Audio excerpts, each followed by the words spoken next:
Ladies and gentlemen, how's it going? Once again, I'm Ned from Ned's Tech, but otherwise known as your friendly neighborhood basement dweller. Don't worry, ma'am, I am from the internet, and today we're going to be looking at Popular Mechanics 1970 issue. And one thing I want to point out is that they're testing 1971 cars in 1970. It looks like they finally started the position of reviewing things before they actually come out. I've never been a fan of that because are you actually reviewing the actual product or are you reviewing a prototype? I think that's the first time I've seen an advertisement for anti-bug repellent in any of these too. So that's the Gillette shaving blade. I've never seen one like that before.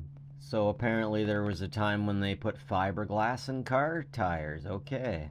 Check it out, guys. A free candy van. Always good candy. That kind of truck has the best candy. The Lazy Pipe Tabaco is always good for making ads that piss women off. You can tell this isn't actually a real man because a real man would never let a woman around an engine, any engine that he owned, because she'd explode it, right? Sarcasm, sarcasm. Oh, I think it was disposable blades for Remington? Nah, electric shavers. Been around forever.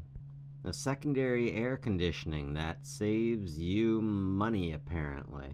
Whoa, that's a rough way to get laid off just out of bored.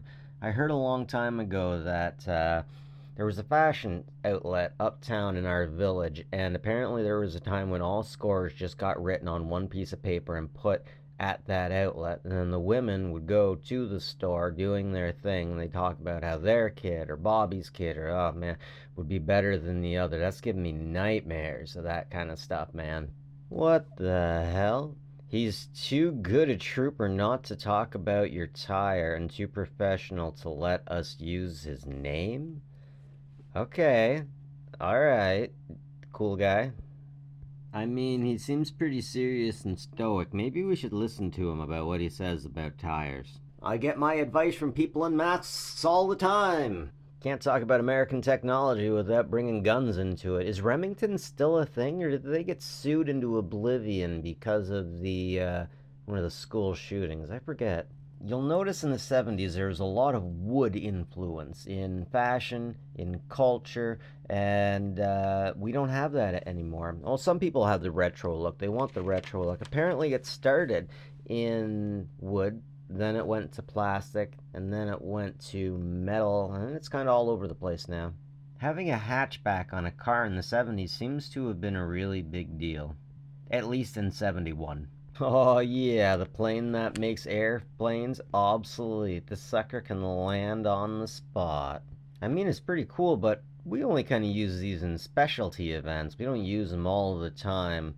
I'm pretty sure there's not a lot of these in like aircraft carriers these days. I could be wrong, but it seems like this is a technology that we made and kind of decided it would be cheaper just to have runways because we already had them, perhaps. Look at all these vintage microphones. I am absolutely in love. That's kind of funny. We're still basically rocking the same basic electronic hardware. It's changed a little bit, but the idea is still the same. Pause, damn you. New science and getting underwater treasure. I want that underwater treasure. That's what I'm talking about. Sonar has definitely made it much easier for us to find stuff. In the Blue Lagoon. Oh, check that out. Going real deep. Bing, bing. Gonna find the stuff. Oh, geez, I wonder what's in that. Yeah, pirate treasure. Artifacts not yet uncovered that are totally 100% fine and not totally degraded by the sea. Barracuda. I wonder what those taste like. Huh. Simple cameras to check for good summer shooting. Yeah, simple. Look how simple all of this stuff is. Boy, this is simple stuff. Now here's some original old school popular mechanics. They gave you the circuit diagram. They give you, you can make one of these all by yourself now. Okay, where is, so you can see the ignition coil. Okay. Alright, so yeah, as soon as you start speeding, this thing's gonna scream at you. I'm wondering, how far back do you have to get before you get a machine that doesn't have a speedometer? But how does it know how fast you're going? That's my question. It's not like it has a GPS on it. That's way before that time.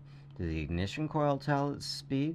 It connects to the ignition switch, and the car ground. Which one of those things tells it how fast it's going?